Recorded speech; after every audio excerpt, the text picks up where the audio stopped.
Welcome. High blood pressure remains a growing problem today in the U.S. In fact, 1 in 3 adults has high blood pressure, according to the CDC.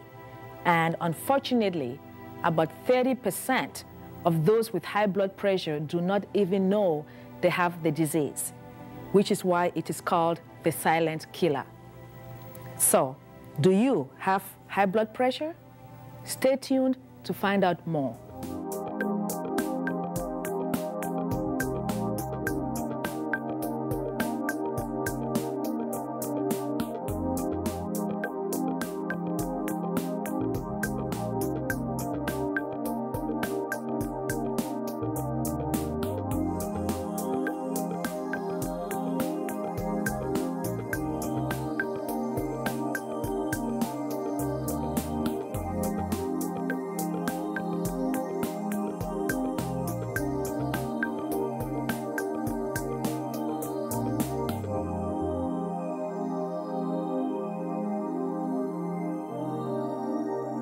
Welcome back. In the next few weeks, we will show you some simple lifestyle practices that can help you to prevent high blood pressure and its complications. A few months ago, I sat down with some patients who have high blood pressure and Dr. Lena Kian to go over some signs and symptoms to watch for. Before we proceed though, let's go over some simple but confusing definitions to help you to better understand hypertension. The first one is really, what is blood pressure? Blood pressure is the force on the walls of your blood vessels as blood flows through them. Usually, when you check your blood pressure, you get 2 readings: the top number, or systolic pressure, and the bottom number, or diastolic pressure.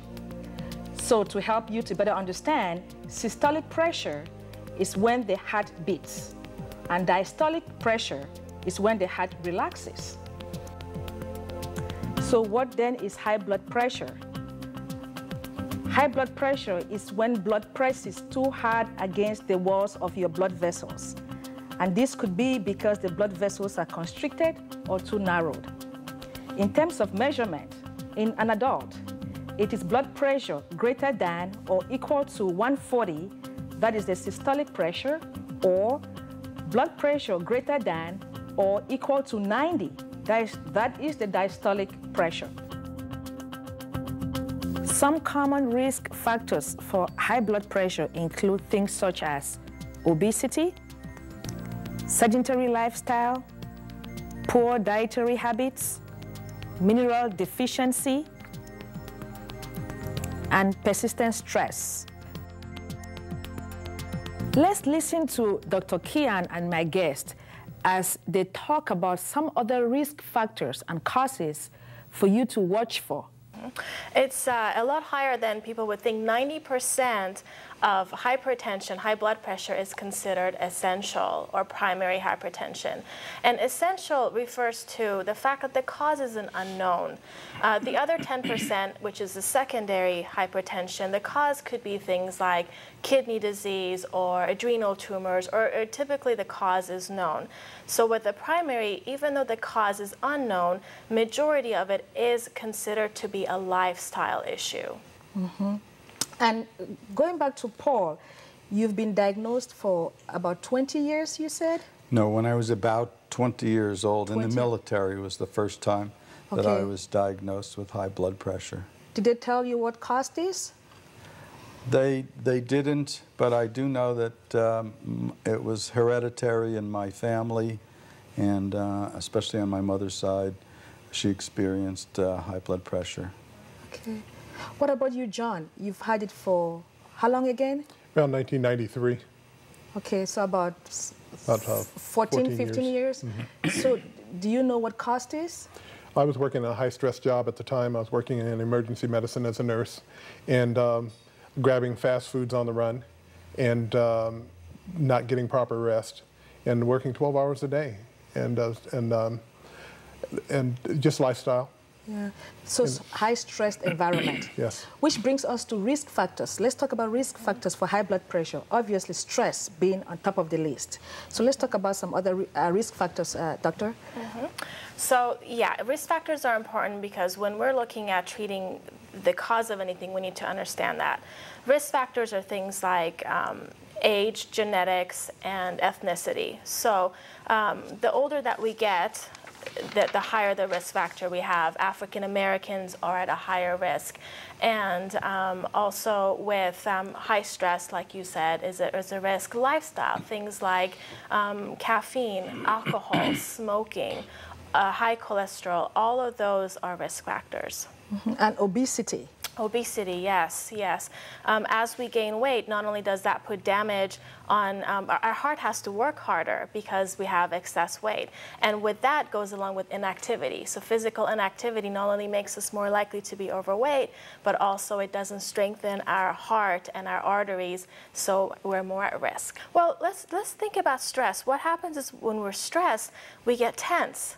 And so our muscles are tense, our pupils dilate, we start sweating, and we're in this kind of ready mode. And when we're stressed, our arteries start to tighten up and our blood pressure goes up. And part of that picture is also to do with cortisol, which is the stress hormone that damages all sorts of systems in our body, including our heart, our cardiovascular system.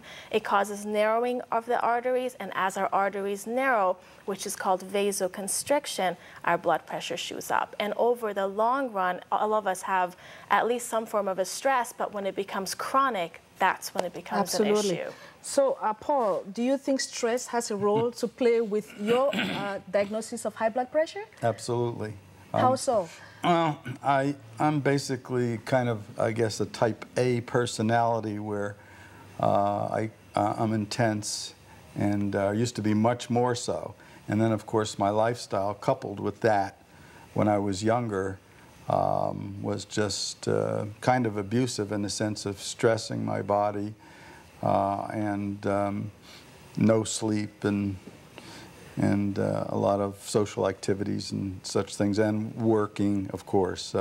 New York City, making a lot of money, trying to keep ahead of your competition. I'm a very competitive type person.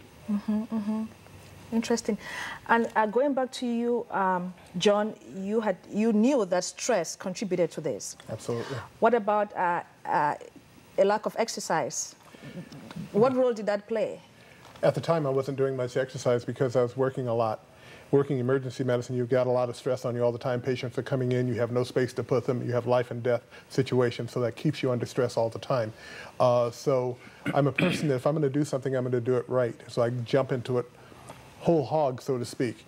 And so with that, I put a lot of extra demands on myself. Right. And thinking back, I became diagnosed as a diabetic in 1986, so I'm sure that had part of the problem with my developing hypertension. But the hypertension was diagnosed after the diabetes was.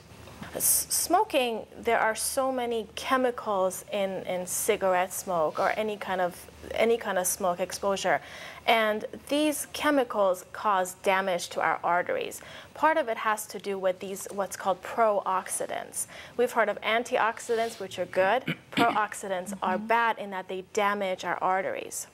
So as the arteries get damaged, not only are they unable to adapt, become open and close and adapt to changes in pressure, but also they tighten up. And that's when blood pressure becomes an issue. Really? And what about alcohol? Alcohol, very, very interesting research showing that alcohol independently is a risk factor for high blood pressure. So regardless of age, stress, inactivity, of being overweight, all of those, without those, alcohol is a risk factor. Part of that has to do with the fact that alcohol can cause tightening of the arteries. And when that happens, then it can't respond and adapt and be able to adapt to changes.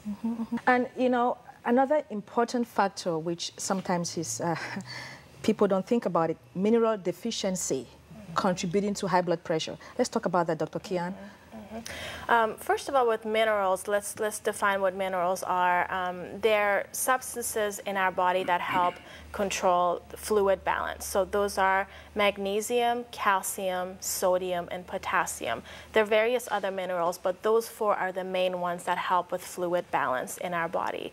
What happens is, with regards to our poor lifestyle choices, poor diets, a lot of people are eating high fat, high fried foods, lots of caffeine, lots of alcohol, too little fruits and vegetables and whole grains.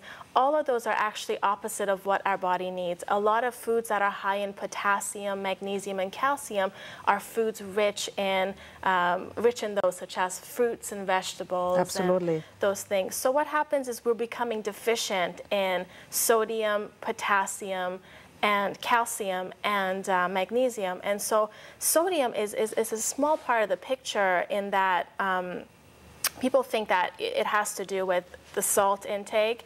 And table salt is actually a combination of all sorts of the minerals. Sea salt has a nice balance of all those minerals. But when we are looking at refining, so refining sea salt into table salt, about all of the minerals, with the exception of sodium, get removed. So all we're left with is sodium.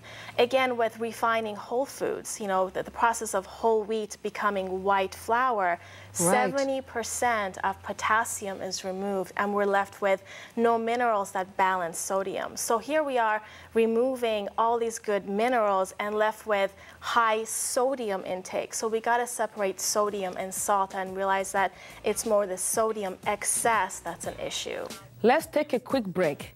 When we return, Dr. Kian will go over some natural remedies to manage high blood pressure and prevent complications. When we return, by dismissing something that's borderline and saying come back when it's an issue, we're ignoring prevention. Yes. And that's something that's very unique to the practice of naturopathic medicine, is that we emphasize prevention and also education. then later, CoQ10 is actually a coenzyme which is found in our muscles, and our heart is one of our main muscles that helps pump blood throughout our body. So a huge amount of CoQ10 is found in our heart. Do you think what we eat has any relationship with developing high blood pressure? Yes, it does. Like a lot of salt, a lot of spicy foods, and that has a lot to do with high blood pressure, can cause it. They say that, you know, high blood pressure has to do with how much salt you eat and all that stuff. And I think, you know, it's true, but I guess just recently we're talking about in class that, you know, maybe it's not so much the salt that we eat, but it's more about the kind of genetics that you have. And so, you know, you need to keep in mind that everybody's different. And for most of the public, most of the people, salt plays a big role. And so, you know, we like to put lots of food and salt in our food, but, you know, it obviously raises our blood pressure. And so I guess that's one way. Too much salt is a bad thing, supposedly. For most people, it's bad for us, and it's going to raise our blood pressure. And another thing for hypertension when it comes to food is that sometimes, like, you know, when you eat a lot of food, the food sort of like stimulates you, sort of thing. That's what I hear. I don't know how true it is, you know, but that's what they say, that sometimes, you know, and when you're too much on that, too much on the hyper state, and, you know, being so active and having all this blood going over your body, it may not be exactly the best thing for you. But I'm not sure how accurate that is. I kind of doubt that theory myself. So too much food is a stressor to the body, Right. which can in turn increase the blood pressure. Right, something like that. Yeah, absolutely, yeah. You know, let's talk about symptoms. A lot of people think that they will feel symptoms of high blood pressure, and for the most part, there are no symptoms. And so let's talk about that. Did you feel any symptoms? I have to say, for the most part, no, of course. Complications I experienced, but the only slight thing that I kind of noticed and still do today on occasion is I could feel my heartbeat or my heart racing in a relaxed situation or environment. I felt Nothing at all, based on the activity level I've always had. I've always been very active. I competed in sports until after I was over 45 years old, and I just figured this is just part of life. but nothing that I could put my finger on that said something was out of whack, except I noticed that my weight, that I had a weight gain, and I attributed that to my lifestyle. Let me ask both of you, what led to the diagnosis? I was diagnosed formally in the military, and I didn't think a whole lot about it. And then after that time, I was in business, and I remember having some medical exam saying, wow, you have high blood pressure, you should be on medication. And I still didn't think anything about it because I'm saying I have no effects or I don't feel anything. One of the things that I found the doctors would say, oh, it's only borderline, so and by making that statement borderline, you don't take it seriously. Right. And it's very misleading because there is nothing borderline about it. Very misleading.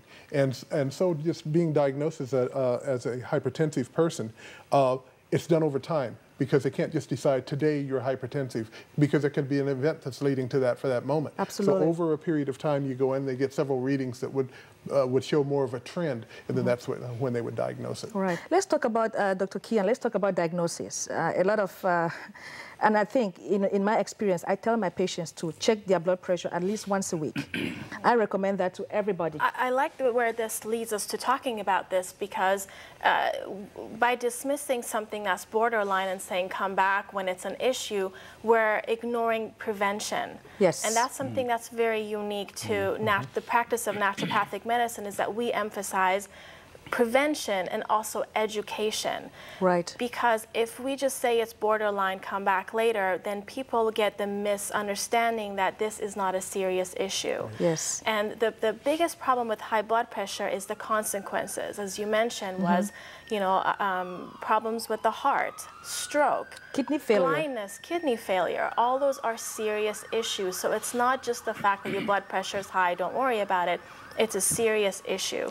So education is huge. Now, with regards to diagnosing it, anybody who's borderline needs to be educated on preventative measures, lifestyle. A lot of times, especially if it's due to lifestyle factors, how is your life? Are you leading a high-stress life? How's your diet? Are you going out fast food restaurants all the time? And while we're on this topic, I do want to point out that even if you avoid the salt shaker, it's all the things that you're eating in the restaurants that have ginormous amounts of salt. So you can't really control that. Coming up on the next episode. We abbreviate central serous retinopathy of CSR. It tends not to be associated so much with high blood pressure as stress. Okay. And so the connection is not necessarily with blood pressure, but stress can lead to high blood pressure. So how do you think people can prevent the blood pressure or complications of blood pressure? Well, to prevent blood pressure, I think the obvious things are, you know, exercise and eating good food and eating healthy. When you exercise, it helps. They say that, I know that, you know, when you exercise, it certainly brings down your blood pressure, and that's very helpful. And so, yeah, definitely to bring down your blood, what you can do about food and hypertension is definitely you can eat good food. You can eat your, you know, your veggies and your fruits and all those things. Those definitely help bring down your blood pressure. And to add to that, you can add exercise to that, and that also helps control not diabetes, but hypertension. Dr. Kian, let's talk about some natural remedies to treat high blood pressure. CoQ10, what is that? CoQ10 is actually a coenzyme which is found in our muscles, and our heart is one of our main muscles that helps pump blood throughout our body. So a huge amount of CoQ10 is found in our heart. And what CoQ10 does is it provides energy to our heart. So as we age, this amount of CoQ10 gets depleted. And so by supplementing CoQ10, not only through supplementation, but also through the foods such as fish or lean meats, it can give us the CoQ10. And what that does is it helps our heart pump more efficiently so that it can get more blood through our body. You know, if we call animal fats and saturated fats, those are the omega-6, those are the bad fats. Omega-3 are the good fats. What these do is they remove cholesterol from our body. They make our blood more fluent. They remove inflammation. So they're very, very essential to our cardiovascular system. Things such as fish oil, flax oil, eating salmon and cod, those are very good sources of omega-3. Right, and then we have antioxidants and the B vitamins. Yes, antioxidants are very important important because they remove what we call free radicals from our blood, from our arteries, and that prevents damage into our arteries. And when there's damage in the arteries, that's when there could be problems with our cardiovascular system. Blood pressure could be an issue. So vitamin A, vitamin C, vitamin E, lipoic acid, those are our antioxidants. And then L-Arginine, ginger, garlic. Let's talk about those. L-Arginine is actually a protein, and people know about nitroglycerin, which basically opens up the arteries. It's a nitric oxide enhancer. Same thing with L-Arginine. It's a natural protein. It's found in nuts and seeds and animal sources, lean meats such as fish. And what it does is it helps dilate the artery so that blood can better flow into our body. And then ginger, garlic, and celery, these are all very good for your blood pressure. Those are very good. I mean, it's part of our whole diet. Add it to your foods. It's not only tastes good, but it's wonderful, healing properties. The rainbows, figure out all the colors that you can get from the vegetables, and you're pretty much covered. Whole grains, so anything that's not refined. And we talked about mineral deficiency, so potassium, calcium, magnesium, food sources are very good, such as? Absolutely. Banana is an excellent source for potassium? Absolutely. Bananas, grouping it all together, leafy green vegetables, the best source. Fruits and vegetables all together, whether it be the rainbows, figure out all the colors that you can get from the vegetables, and you're pretty much covered. Whole grains, so anything that's not refined. Beans are wonderful, and lean fish. John, you were nodding earlier, so are you eating healthier now? I'm eating healthier, but I have a long ways to go. I was just looking at something just yesterday dealing with potassium in bananas. Sweet potato has 569 milligrams of potassium, and when we look at, we need at least 4,700 milligrams a day as an average daily requirement. I was going to ask about Q10 and that sort of thing that you were talking about. For a person who's a vegetarian, what can be offered other than just the nuts and grains? That's the main one. Nuts and grains are huge. Yeah. Okay. Yeah. And supplementation, you can get that through supplementation as well at a health food store. But looking at the damage that can happen to your body as a result, I've had people come in front of me 31 years old, 31 years old, having a full-blown heart attack. From high blood pressure? From high blood pressure. Yeah. And die.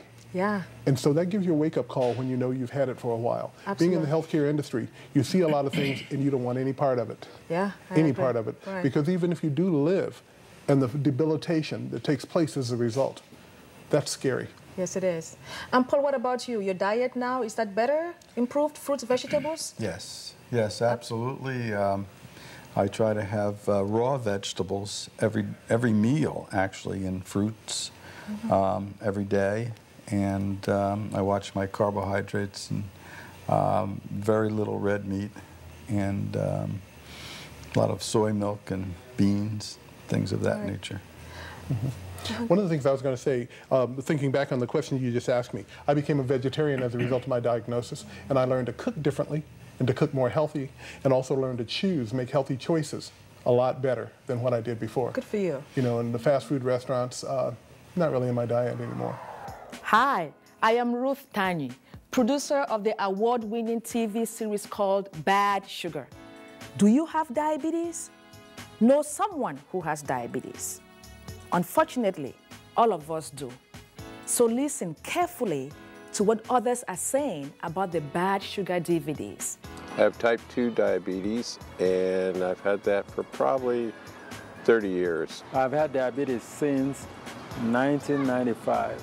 I have watched all of the Bad Sugar series. I have had diabetes since 1998. I've watched the TV series Bad Sugar. I'm a type 1 diabetic, and it's taught me how I can expand my lifestyle.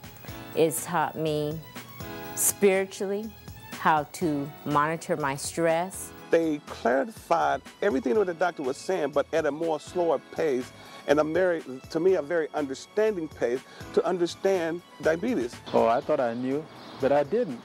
I had little knowledge, but that series expounded my knowledge. For me, Bad Sugar have played a major important role in my life to control, to educate and to teach others about diabetes. That showed how God operates through us and how we need to connect with God in order to make sure that those sugars operate the way that they're supposed to. Bad sugar. Do you have questions about nutrition and diabetes? What to eat? What to avoid? Counting carbohydrates? What about the glycemic index? Or questions about proteins, fibers, fruits, vegetables, fats?